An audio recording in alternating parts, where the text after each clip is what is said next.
Hi ಎಲ್ಲರಿಗೂ ನಮಸ್ತೆ. Welcome back to Ramya Manjunath YouTube channel ಅಂತ ಹೇಳ್ತಾ ಗೈಸ್, ನೀವು ನೋಡ್ತಾ ಇದ್ದೀರಾ, ಇದು ಶುಕ್ರವಾರದ ವ್ಲಾಗ್ ಆಗಿರುತ್ತೆ. ಮಾರ್ನಿಂಗ್ ಟೈಮ್ ನಮ್ಗೆ ಎಷ್ಟೇ ಕೆಲಸ ಮಾಡಿದ್ರೂ ಟೈಮೇ ಸಾಕಾಗಲ್ಲ.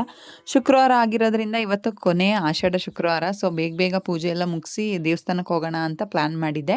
ಸೊ ಹಂಗಾಗಿ ಬೇಗ ಸ್ವಲ್ಪ ಕೆಲಸನೂ ಮುಗಿಸ್ಕೊತಾ ಇದ್ದೀನಿ. ಎಷ್ಟೇ ಬಟ್ಟೆ ತೊಳೆದ್ರೂ ಡೈಲಿ ಬಟ್ಟೆ ಇದ್ದೇ ಇರುತ್ತೆ. ಸೊ ವಾಷಿಂಗ್ ಮಿಷಿನ್ ಇಲ್ಲ ನಮ್ಮ ಮನೇಲಿ. ವಾಷಿಂಗ್ ಮಿಷಿನ್ ತಂದ್ರೂ ಇಟ್ಕೊಳ್ಳೋಕೆ ಜಾಗ ಇಲ್ಲ. ಸೊ ಆ ಪರ್ಪೋಸಿಂದ ತಗೊಬಂದಿಲ್ಲ. ನಾವು ಬೆಳಗ್ಗೆ ಎದ್ದಾಗಿಂದ ಡ್ಯೂಟಿಗೆ ಹೋಗೋ ತನಕ ಕೆಲಸ ಮಾಡ್ತಾನೆ ಇರ್ತೀವಿ. ಒಬ್ಬರು ಹೊರಗಡೆ ಮಾಡ್ಕೊಂಡ್ರೆ ಒಬ್ಬರು ಒಳಗಡೆ ಮಾಡ್ಕೊತಾ ಇರ್ತೀವಿ. ಆ್ಯಂಡ್ 10 ಗಂಟೆ ಅಷ್ಟರೊಳಗೆ ನಮ್ಮ ಮನೆ ಕೆಲಸ ಎಲ್ಲ ಮುಗಿದು ಒಳಗಡೆ ಹೋಗಿ ತಿಂಡಿ ತಿಂದು ರೆಡಿಯಾಗಿ 10 ಕಾಲ್ಗೆ ಮನೆ ಬಿಟ್ಟರೆ ನೋಡಿ ನಮ್ಮ ಕೆಲಸ ಸರಾಗವಾಗಿ ಸಾಗುತ್ತೆ ಅಂತ. ಹಂಗಿದ್ ಮನೇನ, ಈ ಮನೆ ಬಾಗಿಲನ್ನ ಈ ಥರ ನೀಟ್ ಮಾಡಬೇಕು ಅಂತಂದರೆ ನಮಗೆ ತುಂಬ ಸ್ಟ್ರಗಲ್ ಇದೆ. ಆ್ಯಂಡ್ ನಾನು ಕೆಲಸ ಎಲ್ಲ ಮುಗಿಸ್ಕೊಂಡು ಸ್ವಲ್ಪ ಬೇಗ ಹೋಗೋಣ, ಇವತ್ತು ಯಾವುದಾದ್ರೂ ದೇವಸ್ಥಾನಕ್ಕೆ ಹೋಗೋಣ. ಈ ಸರಿ ಆಷಾಢ ಶುಕ್ರವಾರ ಒಂದೇ ಒಂದು ಶುಕ್ರವಾರನೂ ನಾವು ಮೈಸೂರಿಗೆ ಹೋಗೋಕ್ಕಾಗಲಿಲ್ಲ. ಸೊ ಹಾಗಾಗಿ ಹೋಗೋಣ ಅಂತ ಅಂದ್ಕೊತಾ ಇದ್ವಿ. ನಾನು ಗಾಡಿಗಳಿಗೆಲ್ಲ ನೀರು ಹಾಕ್ಬಿಟ್ಟು ತೊಳಿತಾ ಇದ್ದೆ. ನಮ್ಮ ಗಾಡಿ ತಗೊಂಡು ಅರೌಂಡ್ ಒಂದು 6 ಇಯರ್ಸ್ ಮೇಲೆ ಆಯಿತು. ಎಷ್ಟು ಚೆನ್ನಾಗಿದೆ, ಇನ್ನೂ ಚೆನ್ನಾಗಿದೆ. ಸ್ವಲ್ಪ ಸೆಲ್ಫ್ ಸ್ಟಾರ್ಟ್ ಆಗ್ತಾ ಇಲ್ಲ, ಅದು ಪ್ರಾಬ್ಲಮ್ಮು. ರೆಡಿ ಮಾಡಿಸ್ಕೋಬೇಕು ಅಂತ ಅಂದ್ಕೊಂಡಿದ್ದೀನಿ. ರೆಡಿ ಮಾಡಿಸ್ಕೋಬೇಕು, ಇಲ್ಲಾಂದರೆ ಚೈತ್ರ ಹೊಸದ್ದೇ ತಗೊತಾಳೆ. ನನಗೇನು ನೀಡಿಲ್ಲ ಗಾಡಿ, ಸೊ ಹಂಗಾಗಿ ಚೈತ್ರಂಗೆ ಜಾಸ್ತಿ ನೀಡಿರೋದು. ನಾನು ಮನೆ ಹೊರಗಡೆ ಬಾಗಿಲು ಮತ್ತು ಹೊಸ್ಲು ಎಲ್ಲನೂ ತೊಳಿತಾ ಇದ್ದೆ.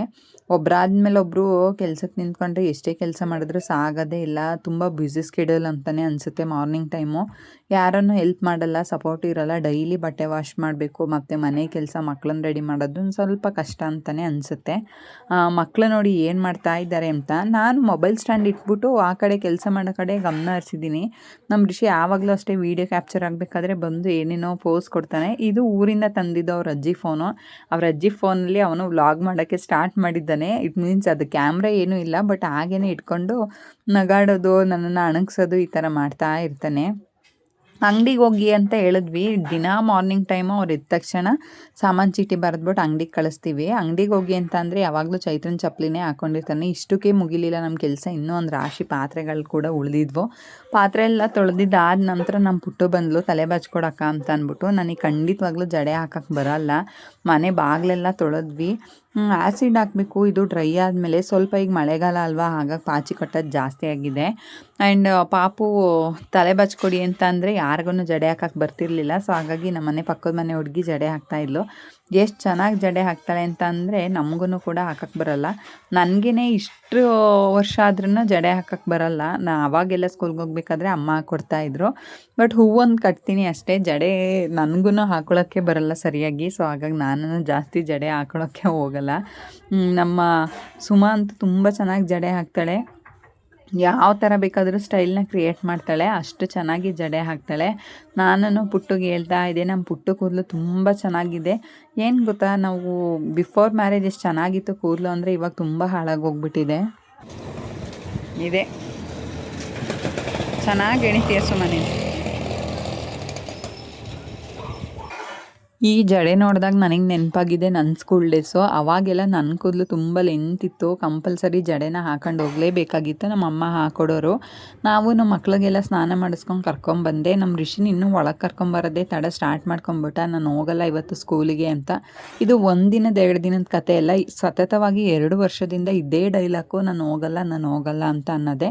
ಒಂದೊಂದು ಸರಿ ಬೇಜಾರಾಗುತ್ತೆ, ಯಾಕಪ್ಪ ಇಷ್ಟು ಚಿಕ್ಕ ಏಜಿಗೆ ಓಕೆ ಸ್ಕೂಲ್ ಅಂತೆಲ್ಲ ಅಂದ್ಬಿಟ್ಟು ನಮ್ಮ ಮನೆಯವ್ರು ಹೇಳ್ತಾ ಇರಬೇಕಾದ್ರೆ. ಬಟ್ ಆದರೆ ಇವಾಗೆಲ್ಲ ಮಕ್ಳುಗಳನ್ನ ನರ್ಸರಿಗೆ, ಪ್ಲೇ ಗ್ರೂಪ್ಗೆಲ್ಲ ಅಡ್ಮಿಷನ್ ಮಾಡಿಸೋದ್ರಿಂದ ಎಷ್ಟೊಂದು ಸರಿ 1.5 ಇಯರ್ ಕ್ರಾಸ್ ಆಯಿತು ಅಂತಂದರೆ ಸಿಟಿ ಕಡೆ ಎಲ್ಲ ನೋಡ್ಕೊಳ್ಳೋದೇ ಇಲ್ಲ. ಡ್ಯೂಟಿ ಅದು ಇದು ಕೆಲಸ ಅಂದ್ಬಿಟ್ಟು ಮಕ್ಕಳನ್ನ ಹಾಕ್ಬಿಡ್ತಾರೆ. ಬಟ್ ನಮ್ಮ ಋಷಿ 2 ವರ್ಷದಿಂದ ಹೋಗ್ತಾನೆ ಇದ್ದಾನೆ, ಹಂಗೆ ಹೇಳ್ತಾನಲ್ಲ, ಅದೊಂದು ಬೇಜಾರು. ಮತ್ತು ಅವನಂಗೆ ಹತ್ತಾಗೆಲ್ಲ ನನಗೆ ಕೆಟ್ಟ ಕೋಪ ಬರುತ್ತೆ. ಏನು ಹೊಡೆಯಲ್ಲ ಬೈಯಲ್ಲ, ಆದ್ರೂ ಹೋಗೋಕ್ಕೆ ಅಳ್ತಾನೆ. ನಮ್ಮ ನಿಧಿ ಪಾಪ ಯಾರೂ ಇಲ್ಲದೆ ಇರೋರ ಥರ ಬಟ್ಟೆ ಹಾಕಿದ್ಮೇಲೆ ಹೋಗಿ ಫೋಲ್ಡ್ ಅದೇ ಮಾಡ್ಕೊತಾ ಇದೆ. ಅದು ನೋಡಿದ್ರೆ ನನಗೆ ಹೊಟ್ಟೆ ಉರಿಯುತ್ತೆ. ನಾವೆಲ್ಲ ಇದ್ದಾಗಲೇ ಈ ಥರ ಅಲ್ವಾ ಪಾಪ, ನಾವು ಯಾರು ಇಲ್ಲ ಅಂತಂದರೆ ಹೆಂಗೆ ರೆಡಿ ಆಗ್ತವೆ ಅಂತ ಅನ್ನಿಸ್ತಾ ಇರುತ್ತೆ. ಎಷ್ಟೇ ಕೋಪ ಮಾಡ್ಕೊಂಡ್ರು ಅವ್ರ ಸ್ಕೂಲ್ ವ್ಯಾನ್ ಬಂದು ಪಾಸ್ ಆದ ತಕ್ಷಣ ನನಗೆ ಹೊಟ್ಟೆ ಎಲ್ಲ ಉರಿತಾ ಇರುತ್ತೆ. ನಮ್ಮ ಋಷಿ ಒಂದೊಂದ್ಸರಿ ಅಷ್ಟೇ ಕೋಪನೂ ಬರೆಸ್ತಾನೆ ಮಾರ್ನಿಂಗ್ ಟೈಮು. ಮತ್ತು ಹೋಗಬೇಕಾದ್ರೆ ಏನೋ ಒಂಥರ ಅವ್ರ ವ್ಯಾನ್ ಡ್ರೈವರ್ಗೆ ಭಯದಿಂದ ಹೋಗ್ಬಿಟ್ಟು ಕುತ್ಕೊತಾನೆ. ನಮ್ಮ ನಿಧಿ ಸ್ವಲ್ಪ ಅಡ್ಜಸ್ಟ್ ಆಗಿರೋದ್ರಿಂದ ಏನು ಅನ್ಸಲ್ಲ, ಅವಳು ಹೋಗ್ಬಿಡ್ತಾಳೆ ಆರಾಮಾಗಿ ಮಕ್ಕಳ ಜೊತೆ ಆಟಾಡ್ತಾಳೆ. ಇವರಿಬ್ಬರಲ್ಲಿ ಏನು ಪ್ರಾಬ್ಲಮ್ ಆಗಿದೆ ಅಂತ ಅಂದರೆ, ಲಾಸ್ಟ್ ಇಯರ್ ನಮ್ಮ ರಿಷಿ ಅಷ್ಟೇನು ಅಳ್ಳಿಲ್ಲ, ಸುಮ್ಮನೆ ಹೋಗ್ತಿದ್ದ. ಇವಾಗ ಈ ವಿಡಿಯೋ ಫುಲ್ ನೋಡ್ಬೋದು ನೀವು, ಎಲ್ಲ ವೀಡಿಯೋಸಲ್ಲೂ ಅಳ್ತಾನೆ ಇದ್ದಾನೆ. ಕಾರಣ ಇಷ್ಟೇ, ಕ್ಲಾಸ್ ರೂಮ್ ಬೇರೆ ಆಗಿರೋದ್ರಿಂದ. ಲಾಸ್ಟ್ ಟೈಮ್ ಇಬ್ಬರು ಒಂದೇ ಕ್ಲಾಸ್ ರೂಮಲ್ಲಿ ಕುತ್ಕೊತಿದ್ರು. ಯಾಕಪ್ಪ ಅಂತಂದರೆ ರಿಷಿ ಪ್ಲೇ ಗ್ರೂಪು, ನಿಧಿ ನರ್ಸರಿ ಆಗಿರೋದ್ರಿಂದ. ಈ ಸರಿ ರಿಷಿದು ಬೇರೆ ಕ್ಲಾಸ್ ರೂಮು, ನಿಧಿದು ಬೇರೆ ಕ್ಲಾಸ್ ರೂಮು. ಈಗ ನಿಧಿ ನರ್ಸರಿಯಿಂದ ಅಪ್ ಲೆವೆಲ್ಗೆ ಬಂದುಬಿಟ್ರಲ್ಲ, ಸೊ ಹಾಗಾಗಿ ರಿಷಿ ಇವಾಗ ನರ್ಸರಿ ಪ್ಲೇ ಗ್ರೂಪ್ ಮುಗಿಸ್ಬಿಟ್ಟು, ಸೊ ಹಂಗಾಗಿ ಅಳ್ತಾನೆ. ನನಗೂ ಒಂದೊಂದ್ಸರಿ ಬೇಜಾರಾಗುತ್ತೆ. ಮಂಜುಗೂ ಅಷ್ಟೇ, ಅವನು ಸ್ಕೂಲ್ಗೆ ಹಾಕಿರೋದು ಇಷ್ಟನೇ ಇಲ್ಲ, ಆಟಾಡೋ ಮಗುನ ಕಳಿಸಿದ್ಯಾ ಅಂತ ಅಂತಿರ್ತಾರೆ. ಬಟ್ ಆದ್ರೂ ಕೆಲಸ ಕಾರ್ಯ ಅಂತ ನೋಡಿದಾಗ ಕಳಿಸ್ಲೇಬೇಕು ಅಂತ ಅನಿಸುತ್ತೆ.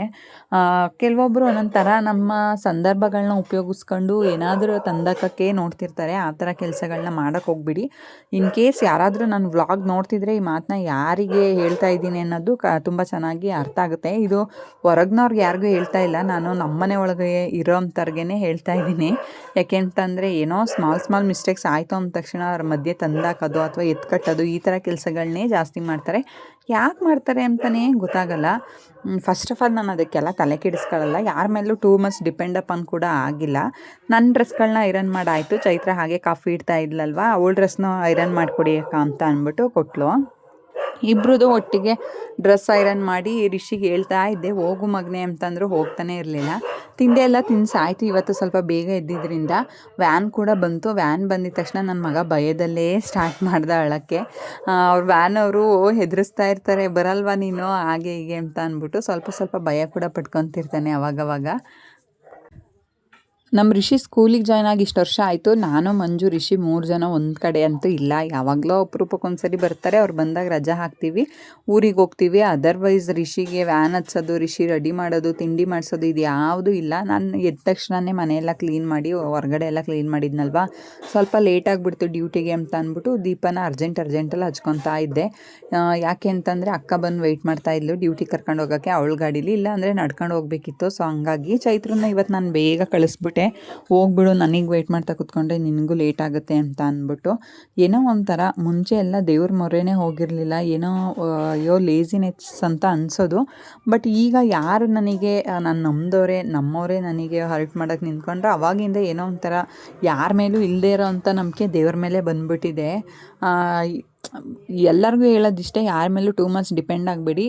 ಏನಾದರೂ ನಮ್ಮ ಮನಸ್ಸಲ್ಲಿ ಬೇಡ್ಕೊಬೇಕು ಅಂತಂದರೆ ಅದನ್ನು ಖಂಡಿತವಾಗ್ಲೂ ದೇವ್ರ ಹತ್ರನೇ ಬೇಡ್ಕೊಬೇಕು.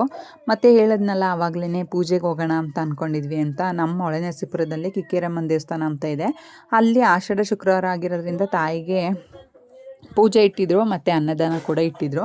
ನಾನು ನಿನ್ನೆ ಹೇಳಿದ್ದೆ ಸಮಕ್ಕಂಗೆ, ಹೋಗ್ಬಿಡೋಣ ಅಕ್ಕ, ಆ ದೇವಸ್ಥಾನಕ್ಕೆ ಹೋಗಿಲ್ಲ ಈ ಸರಿ ನಾವು, ಚಾಮುಂಡಿ ಬೆಟ್ಟಕ್ಕೂ ಹೋಗಲಿಲ್ಲ, ಎಲ್ಲೂ ಹೋಗಲಿಲ್ಲ ಅಂತ ಅಂದ್ಬಿಟ್ಟು ಸರಿ ಹೋಗೋಣ ಅಂತ ಅಂದ್ವಿ. ಇಲ್ಲೂ ಅಷ್ಟೇ ತುಂಬ ಕ್ರೌಡ್ ಇತ್ತು. ಬಟ್ ಆದರೆ ನಾವು ಆ ಲೈನಲ್ಲಿ ನಿಂತ್ಕೊಳ್ಳೋಕ್ಕೆ ಹೋಗಲಿಲ್ಲ. ಸಮಕ ಒಂಥರ ನಮಗೆ ರೈಟ್ ಹ್ಯಾಂಡ್ ಇದ್ದಂಗೆ, ಎಲ್ಲೇ ಹೋದರೂ ಈಸಿಯಾಗಿ ನಮ್ಮ ಕೆಲಸ ಮುಗಿಸ್ಕೊಟ್ಬಿಡ್ತಾರೆ. ನಮ್ಮೂರಲ್ಲಿ ಈ ಥರದೊಂದು ದೇವಸ್ಥಾನ ಇದೆ ಅಂತ ನಾನು ನೋಡೇ ಇರಲಿಲ್ಲ. ಇದು ಫುಲ್ ಬೆಟ್ಟದ ಮೇಲೆ ಹೋಗೋ ಥರ ಇದೆ, ಫುಲ್ ಬಂಡೆ ಕಲ್ಲು, ಫುಲ್ಲು ಮೇಲ್ಗಡೆ ಹೋದರೆ ತಾಯಿದು ಗರ್ಭಗುಡಿ. ತುಂಬ ಚೆನ್ನಾಗಿತ್ತು. ಫಾರ್ ದ ಫಸ್ಟ್ ಟೈಮ್ ನಾನು ಹೋಗಿದ್ದು, ಅದು ನಂಗೆ ಗೊತ್ತಿರಲಿಲ್ಲ ಇಲ್ಲಿ ಹೋಗಬೇಕು ಅಂತ ಅಂದ್ಬಿಟ್ಟು. ಸಮಕ್ಕನೇ ನನಗೆ ಹೇಳಿದ್ದು ಹೋಗೋಣ ಅಂತ ಅಂದ್ಬಿಟ್ಟು, ಅದಕ್ಕೆ ಹೋದೆ. ಅಮ್ಮಗೋಸ್ಕರ ತುಂಬ ಹೊತ್ತು ವೆಯ್ಟ್ ಮಾಡಿದ್ವಿ. ಅಮ್ಮು ಇಲ್ಲ ಬರಲ್ಲ ನಾನು, ನೀವು ಹೋಗ್ಬಿಟ್ಟು ಬನ್ನಿ ಅಂತ ಅಂದರು. ಸೊ ಹಾಗಾಗಿ ನಾವೇ ಇಬ್ಬರು ಬಂದ್ವಿ. ನಮ್ಮಲ್ಲಿ ಯಾರು ಒಬ್ಬರು ಇಲ್ಲ ಅಂತಂದರೆ ನಮಗೆಲ್ಲಾದರೂ ಹೊರಗಡೆ ಹೋದಾಗ ಸ್ವಲ್ಪ ಇಂಟ್ರೆಸ್ಟ್ ಕಡಿಮೆ ಅಂತಲೇ ಅನಿಸುತ್ತೆ. ಕೊನೆಗೂ ಅಂದ್ಕೊಂಡಂಗೆ ತಾಯಿ ದರ್ಶನ ಆಯಿತು. ನಾನು ನಿನ್ನೆ ಅಂದ್ಕೊಂಡಿದ್ದೆ ಅಕ್ಕ ಹೋಗೋಣ ಅಂತ ಅಂದ್ಬಿಟ್ಟು, ಆದರೆ ಹೋಗ್ತೀವಿ ಅನ್ನೋಕ್ಕೆ ಯಾವುದೇ ಕನ್ಫರ್ಮೇಷನ್ ಇರಲಿಲ್ಲ ನನಗೆ. ಸೊ ಬಂದ್ವಿ, ದರ್ಶನನೂ ಕೂಡ ಆಯಿತು. ತುಂಬ ದೊಡ್ಡ ಲೈನೇ ಇತ್ತು. ಆ ಲೈನ್ ಒಳಗಡೆ ಸೇರ್ಕೊಂಡಿದ್ದಿದ್ರೆ ಮ್ಯಾಕ್ಸಿಮಮ್ ಒಂದು ಹಾಫ್ ಆನ್ ಅವರ್ ಆದರೂ ಬೇಕಿತ್ತು. ಬಟ್ ನಾವು ಅಲ್ಲಿ ಹೋಗೋಕ್ಕೆ ಹೋಗಲಿಲ್ಲ.